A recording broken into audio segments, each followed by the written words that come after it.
જો મસ્ત મજાનો આપણે ઢોસા બનાવી નાખ્યા છે અને જો આપણે આવા બને છે અને આમાં હવે બટેટાનો સૂંદો અને દાળ મિક્સ કરીને તે મસ્ત મજાના હવે આપણે જમવાના છે.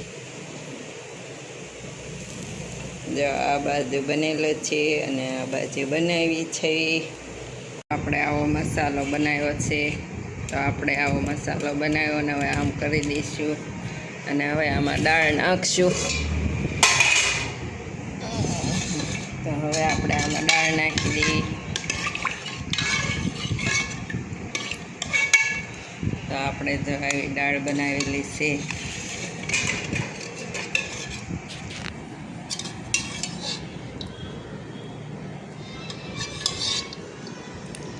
આવી દાળ બનાવેલી છે. તો આપણે આવી દાળ બનાવી અને આપણે આવો મસાલો તો હવે આપણે મસ્ત મજાનો જમી લેવી. હાલો માય યુટ્યુબ ફેમિલી, મારા નવા બ્લોગમાં તમારું સ્વાગત છે. હર હર મહાદેવ, જય દેવભૂમિ દ્વારકા.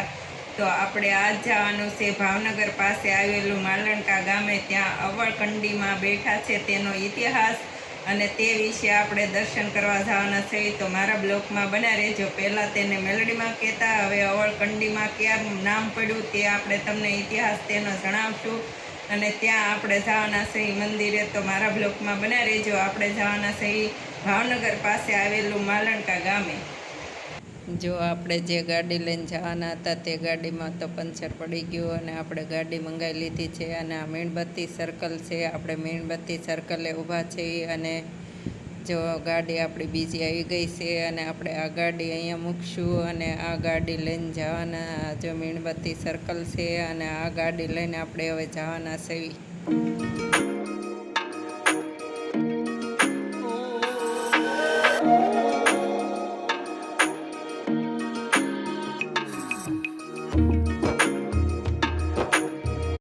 જો આપણે હિમાલય મોલ છે તે પાસે થઈને હાલ્યા તો ત્યાં જ તે પાણીની ટાંકી છે અને આ જૂની ટાંકી છે તેની ઉપર જો જીસીબી છે અને ટાંકી ઉપર જીસીબી ચડાવવામાં આવ્યું છે. આ બહુ વાયરલ વિડીયો થયો હતો અને આ ટાંકી જૂની છે પાણીની.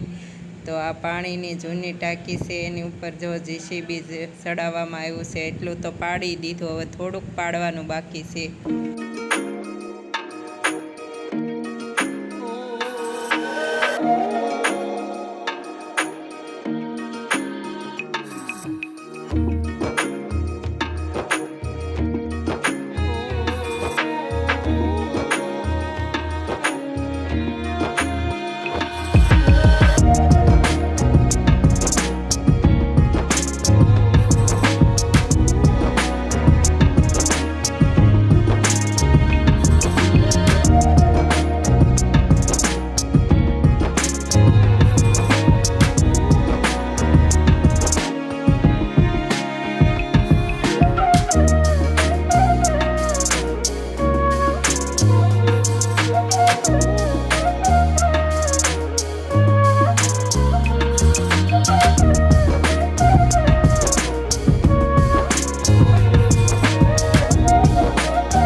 અવળકંડીમાંનું મંદિર છે તો આપણે અવળકંડીમાંના દર્શન કરવાના. અને જો કેવો સરસ અને સુંદર ગેટ છે, તો મસ્ત મજાનો ગેટ છે. અને આ બાજુ જો લખેલું છે તે પણ બહુ સરસ લખેલું છે. નીચે પુલ છે તો અંદર કરતા પરબ છે અને પરબ આ બાજુ જો ભોળાનાથનું કેટલું મસ્ત અને સુંદર મંદિર છે. તો આ ભોળાનાથનું મંદિર છે અને આપણે આ ભોળાનાથના દર્શન પણ કરશું. અને આ બાજુ આપણે અવળકંડીમાંનું મંદિર છે અને જે અવળકંડીમાં આ બાજુ જો નાનું મંદિર છે અને આ બાજુ મોટું મંદિર છે. તો અવળકંડીમાંના તમે પણ બધા દર્શન કરી લેજો. બહુ સરસ આપણે દર્શન કર્યા અને તમે પણ જો આ અવળકંડીમાં છે અને આમનું નામ કેવી રીતે પડ્યું તેનો ઇતિહાસ કહે છે. આમ તો માલણકા ગામમાં અવળકંડીમાં ગામ આમ ગણો તો મેન તો મેરડીમાં છે, પણ આ કનૈયાની દેવી કહેવાય અને વાઘરીના દેવી પૂજકના માતાજી કહેવાય. અને એ ભાઈઓ કામ ઉદ્દેશ વિદ્યા શીખવા જતા અને રસ્તામાં એ લોકો અહીંયા માતાજી માલણકાના પાદર ભૂલી ગયા અને પછી આગળ વધી ગયા તે પાછા લેવા આવ્યા એટલે માતાજી તેની જાતે જ તે હવળા ફરી ગયા અને આકાશવાણીમાં કીધું કે હવે તમે અહીંથી જતા રહ્યો અને હું જાણીને મને માલણકાનું પાદર બહુ ગમી ગયું છે એટલે હવે તો કે મારે તમને અહીં પૂન છે કોણ કે હું અહીંયા ગામ બસાવીશ અને પછી અહીંયા કે મને સર્વ જ્ઞાતિના માણસો મને પૂન છે અને આજથી મારું નામ મેળી છે પણ હું અવળું ફરી ગયા એટલે આજથી મારું નામ અવળકંડી છે. તો જો આ અવળકંડીમાં છે.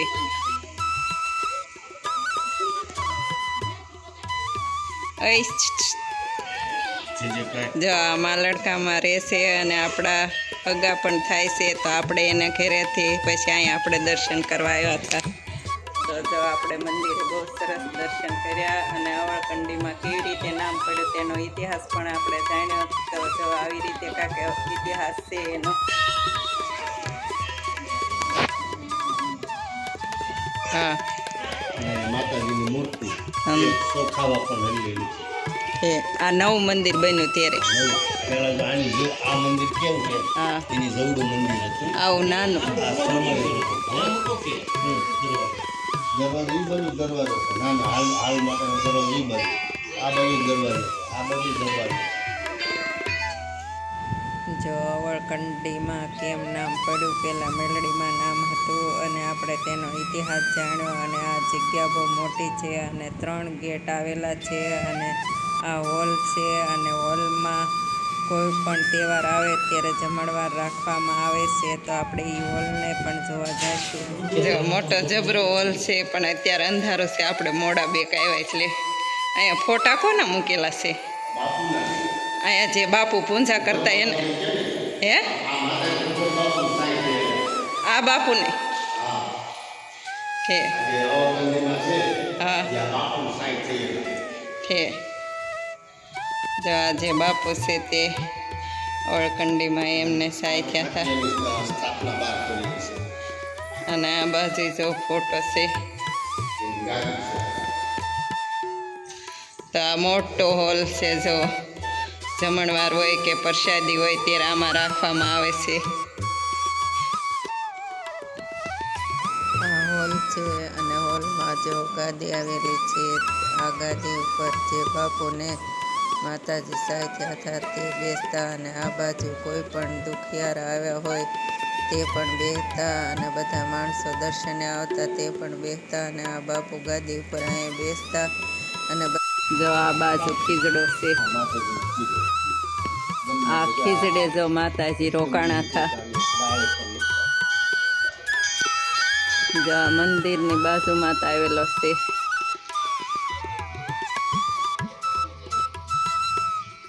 અને આ મંદિર છે. તો જો આ બાજુ ખીજડો છે અને આ ખીજડે તેમાં રોકાણા હતા અને અહીંયા તે માતાનું પછી મંદિર બનાવવામાં આવ્યું. પહેલાં નાનું હતું પછી અત્યારે મોટું બનાવવામાં આવેલું છે.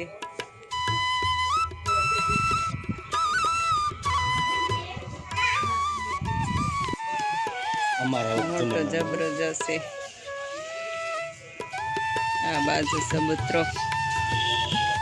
આ જે બાપુ છે તેને માતાજી સહાય થયા હતા. તો આ તે બાપુ છે જે માતાજી શ્રી ભૂપતદાસ બાપુ.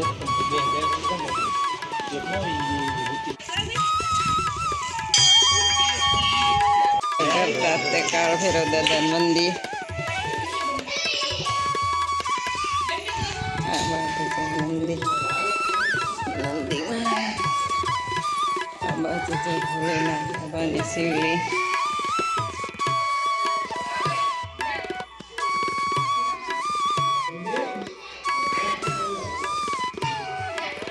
જો ઓલું અવળકંડીમાંનું મંદિર છે. પડખે નાના નાના મંદિર છે. નાળિયેરી છે, ખીજડો છે, આ બાજુ ઝાડવા છે. તો બહુ સરસ છે. આપણે દર્શન બધું કર્યા.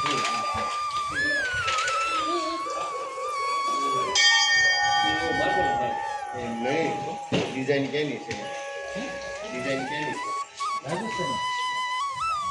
બનાવેલી તો હોય. હા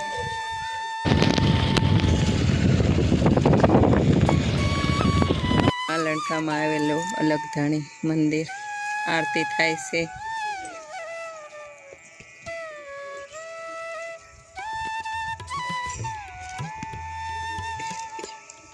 મસ્ત મોટી જગ્યા છે. જો આરતી પૂરી થઈ ગઈ અને હવે આપણે દર્શન કરી લઈશું. તો જો મસ્ત મજાના રામાપીર બાપાના આપણે દર્શન કર્યા. નવા મંદિરે દર્શન કરીને તે હવે આપણે જ્યાં જૂનું સ્થાનક છે ત્યાં પણ દર્શન કરવા આવ્યા. તો આ જૂનું સ્થાન છે અને આપણે પહેલું નવું મંદિર થયું તેના દર્શન કર્યા. અને આ જૂનું સ્થાન છે રામાપીરનું બાપાનું. જો ઘોડા કેટલા મૂકેલા છે. જો માલણકામાં બહુ સરસ આપણે રામાપીર બાપાના અને ઓળકંડીમાના દર્શન કર્યા.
માલણકા ગયા હતા. અવળકંડીમાંનો ઇતિહાસ પણ જાણ્યો અને દર્શન પણ કર્યા. ત્યાં તે રામાપીરનું મંદિર આવેલું હતું માલણકામાં. ત્યાં આપણે રામાપીરના મંદિરે ત્યાં પણ બહુ સરસ આપણે દર્શન કર્યા. અને પછી આપણે જે ત્યાં અગા રહેતા હતા તેમના ઘેરે ગયા હતા અને એમને દીકરીના લગ્ન થયા હતા. તો આપણે આલ્બમ ને એવું બધું જોવામાં રહ્યા અને ત્યાં આપણે ઘણી ઘડીએ બેઠા. અને અત્યારે આપણે જો રાતના 9 વાગ્યા છે અને ઘરે આવી ગયા છે. અને હવે આ વિડીયોને આપણે અહીં ટાંકશું. જો તમને આ વિડીયો ગમે તો લાઈક કરો, શેર કરો અને સબસ્ક્રાઈબ કરો. હર હર મહાદેવ. મળીએ નેક્સ્ટ બ્લોગમાં. જય દેવ ભૂમિ દ્વારકા.